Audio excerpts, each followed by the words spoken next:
Hi guys, John here. We have 3 questions in this video to do with linear lines. They're looking at finding the distance of the lines and the midpoint, whether 2 lines are parallel or perpendicular, and also finding the equation of the linear lines. So 3 questions. Feel free to skip to the question you're interested in, indicated in red.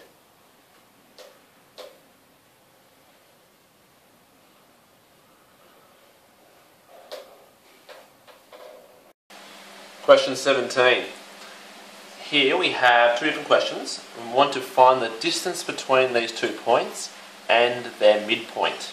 So I'm actually not going to draw a plane here and see where these points are, because this 0, 4 is actually a position on the plane, and so is 2 and 9. So I'm not going to do it. I'm just going to actually use the formula, and maybe in the later question we can draw it and see what it looks like. But there's going to be a distance from a certain point to a certain point. And you can also find the position. So the distance is going to be one number. It's going to be so-and-so. It could be meters, so-and-so, depending on the question. But the midpoint is just going to be actually another coordinate, because it's the midpoint of where the 2 dots are. Now, the distance formula actually comes from Pythagoras' formula. Remember all Pythagoras, where the hypotenuse squared equals the other 2 sides squared. And that's how this formula was actually originated here, with the square root of y2 minus y1 squared plus x2 minus x1 squared. Because if you do draw it, if it goes from 0, let's just say it goes from here to here, these 2 lines, I just did a rough sketch. If you break it up, well, this is y2 minus y1, and this is x2 minus x1. So if this squared plus this squared and take the square root, that's this distance. So this is where this comes into play. So we'll go straight ahead. Remember, this is x1, y1, x2, y2. Make sure we label them correctly. Okay, we'll get the square root of, now y2 minus y1, well, that's 9 minus 4, so 9 minus 4 is 5, so 5 squared, plus, now x2 minus x1 is 2 minus 0, so 2 minus 0 is just 2 squared, and that's going to be our distance between these 2 points. So 5 squared is 25, and 2 squared is 4, so 25 plus 4 is 29. Now, I kept it as a square root answer here because that's the most accurate answer you can get. The distance between these 2 points is the square root of 29. But in the question in a test, or it could be in your textbook, if it says find the distance between these 2 points to maybe 2 decimal places, that pretty much just means just type the square root of 29 in your calculator, and whatever the decimal answer you get, put that as your answer. But for now, I like to keep it as an exact value, as they say. Okay, and to find the midpoint here, this is the distance formula. Got a little star. Remember the distance. Form. Cool. And the midpoint formula. Midpoint form. Just do a little script, just to remember it. Well, remember the midpoint's going to be actually a coordinate, not an answer. And this is going to be, the coordinate is going to be x1 plus x2. Let's tip in the screen, y1 plus y2 over 2. Can we see that? Yes, we can. Cool. Now, what this actually means is that, well, if we had our lines like that, well, x1, so just make sure the camera's steady there. Yeah, so where I was there, if we have our point at x1 and we add x2, and then we divide this by 2, or halve it, we get back to halfway of where it was. Now, I sort of incorporated here the x and the y here, but if we do each one individually, we'll get the x coordinate, and we'll get the y coordinate. This little bit here, something, and that's going to be our midpoint. So, that's just a little explanation, but the formula will achieve the right answer. Well, x1 plus x2, that's 0 plus 2, is 2, and divide 2 by 2, well, we'll get 2 over 2 is 1. Okay, so y1 plus y2 is 4 plus 9, so that's 13. And 13 divided by 2, well, I'm just going to probably leave that as 13 divided by 2. We can write that as, what's that? That's going to be 6.5, or maybe just put a 6.5 there actually.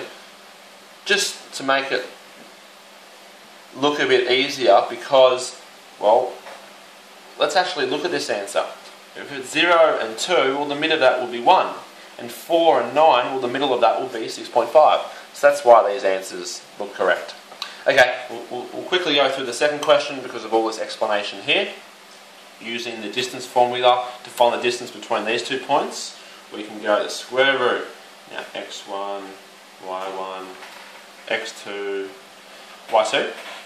So we can go the square root of y2 minus y1, well, 1 minus 8 will be negative 7 squared, plus, and x2 minus x1 is going to be 1 minus 3. So 1 minus 3 is the same as 1 plus 3, which is 4.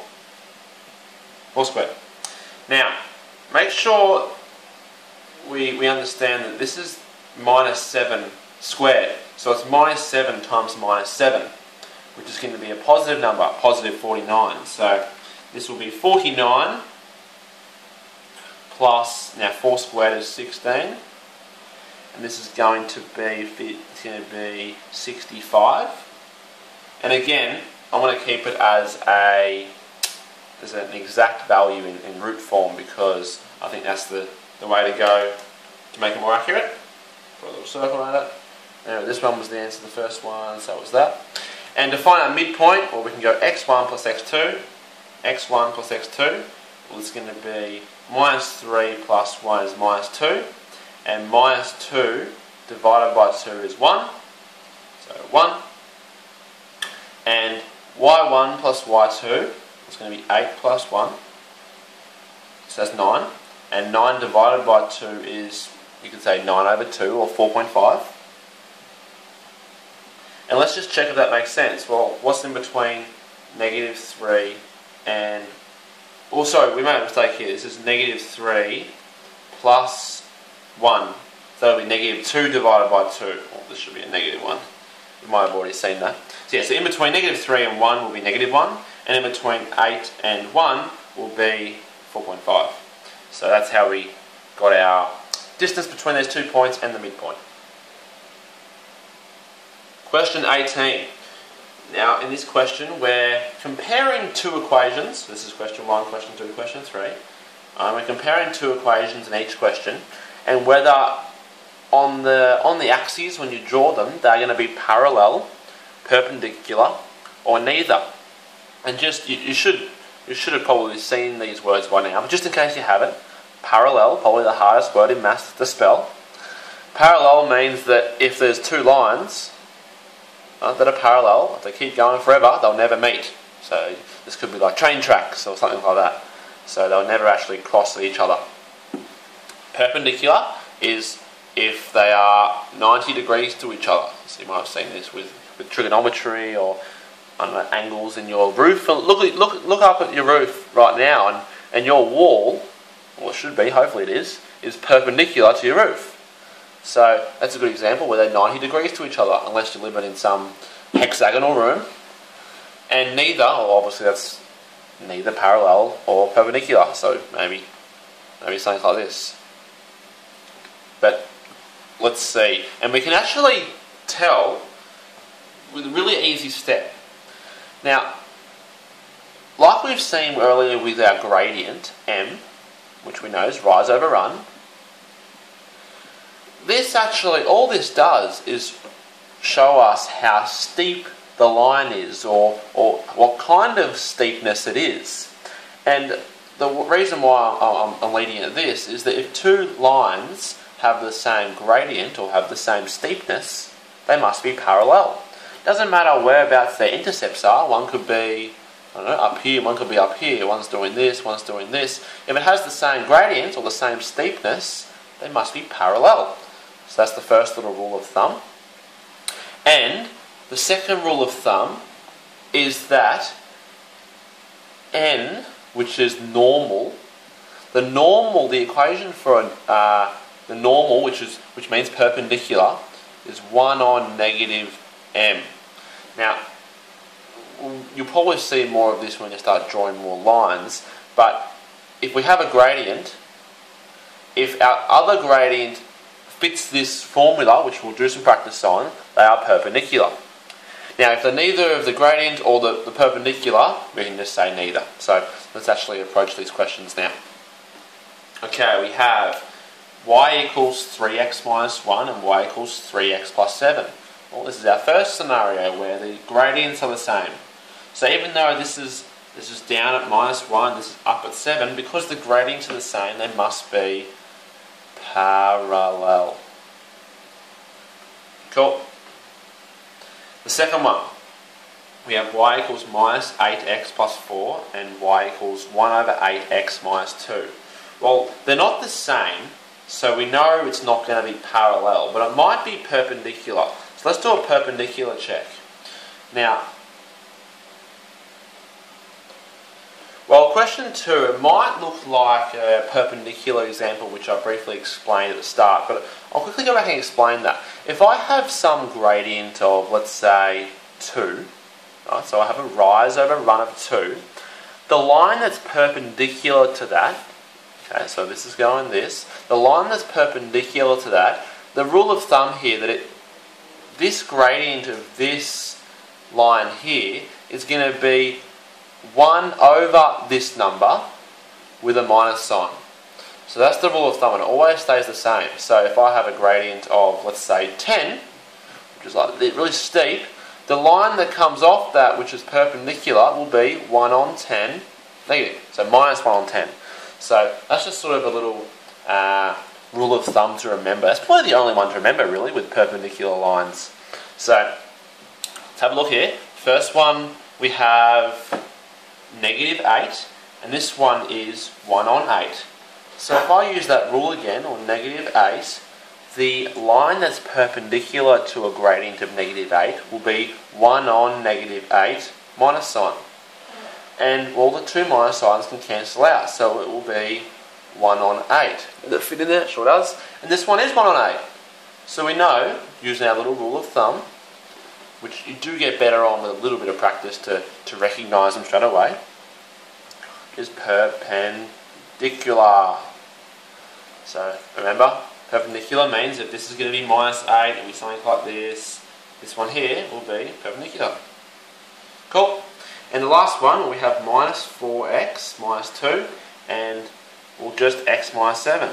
And to be honest, once you start getting good at these questions, you realise that, well, these two won't have any in common. They're not the same gradients. They're not going to be parallel.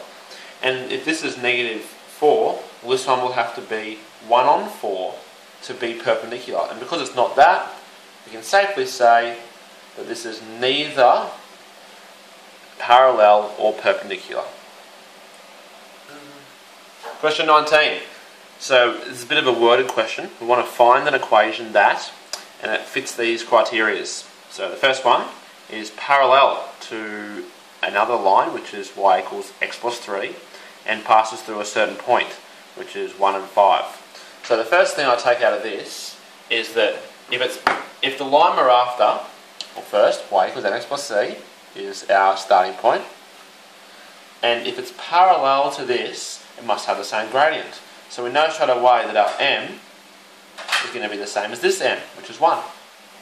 So we can firstly put our equation, we know so far there's going to be y equals, now instead of mx, well, we know m's 1, so just x plus c.